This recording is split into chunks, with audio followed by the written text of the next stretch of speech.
अर्थसंकल्प निवडणुकीच्या पूर्वीचा आहे, म्हणजे मोठ्या प्रमाणावरती पैशाची उधळपट्टी असेल अशी एक अटकळ गेले काही दिवस बांधली जात होती. निर्मला सीतारामन यांच्या 5व्या अर्थसंकल्पानं ती पूर्णपणे चुकीची ठरवली. ही अतिशय अभिनंदनीय बाब म्हणायला हवी.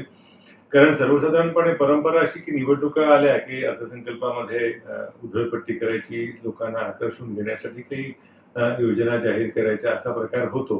तो या अर्थसंकल्पात झालेला नाही. ही कौतुकाची बाब. त्याचबरोबर अर्थसंकल्पाच्या मध्ये काय काय आहे याचा आपण विचार करायला हवा आणि त्याचबरोबर काय नाही याचे काही मुद्द्यांची उजळणी करायला हवी. खेड्यांवरती मोठ्या प्रमाणात अर्थसंकल्पामध्ये भर दिसतोय. अल्प बचतीला उत्तेजन देण्यासाठी भर आहे. निम्न मध्यमवर्गीय वर्गासाठी कर सवलती मोठ्या प्रमाणावरती दिलेल्या आहेत. 15 लाखाच्या पेक्षा जास्त ज्यांचं उत्पन्न असेल त्यांना जो काही अतिरिक्त कर द्यावा लागतो त्या कराची मर्यादा बदलण्यात आलेली आहे. तो एक मोठा बदल आहे. सहकारी साखर कारखानदारीच्या क्षेत्रातल्या लोकांना आनंद वाटेल असे बदल आहेत. जवळपास 10,000 कोटीचे फायदे त्यांना त्याच्यामध्ये दिले गेलेले आहेत. नवउद्यमींचा काळ हा मानला जातो. मोठ्या प्रमाणावरती स्टार्टअप इंडस्ट्रीज देशामध्ये येत आहेत. त्यांच्यासाठी जी काही कर सवलत होती, उद्योग सुरू झाल्यानंतर, महसूल यायला लागल्यानंतर त्यांना जी काही आयकरात कर सवलत दिली जात होती त्याची मर्यादा आणखी 1 वर्षाने वाढवलेली आहे. ही एक निश्चितच सकारात्मक बाब आपल्याला म्हणायला हवी. ह्या झाल्या काही अतिशय महत्वाच्या म्हणता येतील अशा जमेच्या बाजू. अर्थसंकल्प मांडला जात असताना शेअर बाजाराने जवळपास 1000 अंशाची उसळी घेतली. याचा अर्थ त्या अर्थसंकल्पाशी जोडायला हवा आणि तो असा की साधारणपणे भांडवली बाजार हा भावनेवर चालत असतो. त्या भावनेला धक्का बसेल अशा काही घटना गेल्या काही दिवसामध्ये घडल्या. काही उद्योग समूहांचे संदर्भातले तपशील, आर्थिक व्यवस्था, त्याच्याविषयी जे काय आव्हानाची माहिती, त्यामुळे या अर्थसंकल्पामध्ये त्या भावनेला आणखी तडा जाईल असं काही असेल अशी जी भीती होती त्या अर्थसंकल्पाने दूर केल्यामुळे अर्थसंकल्पाने आनंदाने उसळी घेतली. 1000 अंशाची जी उसळी आहे याचा अर्थ असा की अर्थसंकल्पामध्ये बाजाराला काही वाईट आहे, असं काही भीतीदायक आहे असं काही नाही. हा एक मुद्दा यातला लक्षात घ्यायला हवा. आणि त्याच्या बरोबरीनं एक एक जी निर्मला सीतारामन यांची एक वेगळेपणाची एक बाब आहे ती नमूद घ्यायला हवी की प्ले सेफ असा एक वाक्प्रचार वापरला जातो. म्हणजे सुरक्षितपणे खेळा, म्हणजे ना चांगल्या बाजूला ना वाईट बाजूला मोठ्या प्रमाणावरती काही उच्चंबळून येईल असं काही करू नका. ते त्यांनी अगदी तंतोतंत इथे पाळलेलं दिसतंय. त्याच्यामुळे ना चांगल्या बाजूने काही प्रचंड भरभरून बोलायला हवं असं आहे, ना वाईट बाजूने खूप टीका करावी असं काही आहे. हा यातला पहिला भाग. दुसऱ्या भागाचा विचार करताना 2 मुद्दे महत्वाचे दिसतात. काही राज्यांच्या विषयी केलेलं भाष्य. सर्वसाधारणपणे केंद्रीय अर्थसंकल्पामध्ये कुठल्याही राज्यातल्या एखाद्या प्रकल्पाविषयी काही उल्लेख असतो असे फारसे उदाहरणं अशी सापडणार नाहीत आपल्याला. हा अर्थसंकल्प त्याला अपवाद ठरतो.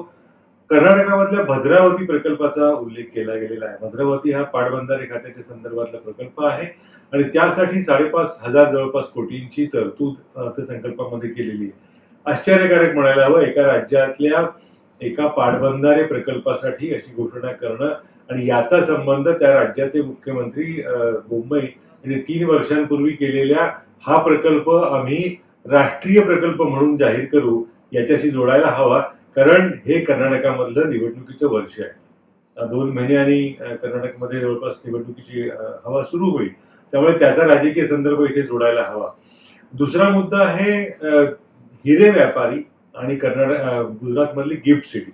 म्हणजे ज्या राज्याने भरभरून मतदान दिलं त्या राज्याला 2 मोठ्या घोषणांनी धन्यवाद या अर्थसंकल्पाने दिलेत असं निश्चितपणे म्हणता येईल. सुरतला जी काही एक हिऱ्यांची बाजारपेठ आहे त्याला आणि गुजरातमध्ये जे आंतरराष्ट्रीय वित्तीय केंद्र आहे अहमदाबादच्या जवळ गिफ्ट सिटी नावाचं, त्याच्यामधल्या अनेक घोषणांना प्राधान्यानं या अर्थसंकल्पात नमूद केलं गेलेलं आहे. त्यामुळे 2 राज्य ही अतिशय महत्वाची राज्य आहेत ज्या राज्याने मोठं यश दिलं सत्ताधारी पक्षाला त्याला त्यांनी त्यांचे आभार मानलेत या 2 प्रकल्पामधनं. आणि ज्या राज्यातलं यश आवश्यक आहे पुढच्या राजकीय प्रवासासाठी, त्या राज्यातल्या एका प्रकल्पाला राष्ट्रीय प्रकल्प म्हणून घोषणा केलेली आहे. बाकी कुठल्याही अन्य राज्यांचा उल्लेख अर्थसंकल्पामध्ये नाही. मुद्दा क्रमांक 1. मुद्दा दुसरा असा की रेल्वेसाठी मोठ्या प्रमाणावरती भांडवली गुंतवणूक सरकारने जाहीर केलेली आहे. 3-3.5 लाख कोटीचा तो एकंदर आवाका आहे. पण गेले काही वर्ष सातत्यानं खाजगी गुंतवणुकीची भाषा, त्याला कॅपेक्स म्हणतात, भांडवली गुंतवणूक रेल्वेमध्ये केली जात होती. त्याचा या गुंतवणुकीशी थेट संबंध असा की ज्या अर्थी सरकारला स्वतःलाच पुन्हा पैसे घालावे लागत आहेत रेल्वेमध्ये, त्या अर्थी भांडवली गुंतवणुकीची जी उत्तेजनाची जी गरज होती, इच्छा होती, ती तितकीशी सफल झालेली नाही असं निश्चितपणे म्हणता येईल. तिसरा मुद्दा जिथे काही आपण जे त्रुटी म्हणतोय त्या अर्थाने नमूद करायला हवा, तो म्हणजे निर्गुंतवणुकीचा. गेली 5 वर्ष सातत्यानं निर्गुंतवणुकीचं लक्ष किती असेल याची आकडेवारी अर्थसंकल्पात दिली जाते. गेल्या वर्षी जवळपास 65,000 कोटीचं निर्गुंतवणुकीचं लक्ष असेल असं सांगितलं होतं. आजच्या तारखेपर्यंत त्यातलं 31,000 कोटी प्रत्यक्षात मिळालेले आहेत. जवळपास 50%नीच ते लक्ष साध्य झालेलं आहे. पण या अर्थसंकल्पामध्ये निर्गुंतवणुकीचा उल्लेख सुद्धा नाही. ही बाब नमूद करायला हवी. त्याच्या बरोबरीनं हे जे 4 लाख कोटी रुपये साधारण प्रत्यक्ष कर उत्पन्न आणि त्याचे मार्ग याच्यातली त्रुटी दिसतीये. 23 लाख कोटीचे उत्पन्न सरकारच्या हातामध्ये येईल अशी आकडेवारी दिली गेलेली आहे. प्रत्यक्ष हे उत्पन्न 27 लाख कोटी रुपये असेल असं सांगितलं गेलेलं आहे. हे 4 लाख कोटी ही मधले कुठले भरून येणार, कुठल्या मार्गाने भरून येणार, त्याविषयी अर्थसंकल्प गुलदस्त्यात आहे मुद्दा. त्याचा एक विचार करायला हवा. आणि डिजिटल इंडियाला एक मोठ्या प्रमाणावरती याच्यात गती देण्याचा प्रयत्न झालेला आहे. याच्यात 2 मुद्दे अतिशय महत्वाचे असतात अशा अर्थाने की ज्या वेळेला डिजिटल ज्याचं सगळ्याचं आपण कौतुक करतो, त्यावेळेला अर्थव्यवस्थेचं फॉर्मलायझेशन असं म्हणता येईल ते होत असतं. म्हणजे अधिकृतता त्या अर्थव्यवस्थेला येत असते. आता याचे चांगले वाईट मुद्दे आहेत का? अर्थातच आहेत. दोन्ही अंगाने याचा विचार करता येऊ शकेल. ही अधिकृतता येणं केव्हाही चांगलं, पण त्याचबरोबरीनं जो असंघटित क्षेत्र असतं त्याला याचा तितकासा उपयोग होत नाही. हा यातला एक महत्वाचा भाग. त्याच्या बरोबरीनं हरित ऊर्जेच्या संदर्भात खूप मोठ्या प्रमाणावरती घोषणा, अनुदानं किंवा नवीन कार्यक्रम सरकारने जाहीर केलेले आहेत. याचा राजकीय संबंध औद्योगिक घराण्यांशी जोडला जाऊ शकतो. सध्याचं जे एक वातावरण लक्षात घेतलं आणि विशेषतः 2 उद्योग समूहांचे या संदर्भातले आडाखे योजना लक्षात घेतल्या, तर ही जी एक मिळती जुळती प्रक्रिया घडलेली आहे, सरकारकडनं काही विशिष्ट उद्योगांसाठी सवलती जाहीर होणं आणि त्याच वेळेला काही उद्योगांना या क्षेत्रामध्ये गती येणं, हा एक टीकेचा धोका आहे. तो दुर्लक्ष करून चालणारा नाहीये. आणि अतिशय एक महत्वाचा मुद्दा आपण लक्षात घ्यायला हवा की ज्या वेळेला आपण सरकारने उधळपट्टी केलेली नाही असं म्हणतो, त्याचा एक ताजा दाखला गेल्या अर्थसंकल्पामध्ये देता येईल. त्यावेळेलाही असंच विधान केलं गेलं होतं. आणि त्याच्यानंतर म्हणजे अर्थसंकल्प सादर झाल्यानंतर जवळपास 6 महिन्यांनी 2.5-3 लाख कोटी रुपयांच्या घोषणा किंवा योजना सरकारने जाहीर केल्या. खतांवरचं अनुदान असेल, शेती संदर्भातलं असेल किंवा गरिबांसाठीची धान्य योजना असेल. त्यामुळे त्याच्याबाबत थोडासा सावधगिरीचा पवित्रा बाळगायला हवा असं वाटतं. याचं कारण असं की अर्थसंकल्पामध्ये काही नसेल, पण जसजशा निवडणुका जवळ येतील, जवळपास 9 राज्य आणि नंतर पाठोपाठ मध्यवर्ती निवडणुका असा हा पुढचा निवडणुकीचा हंगाम आहे.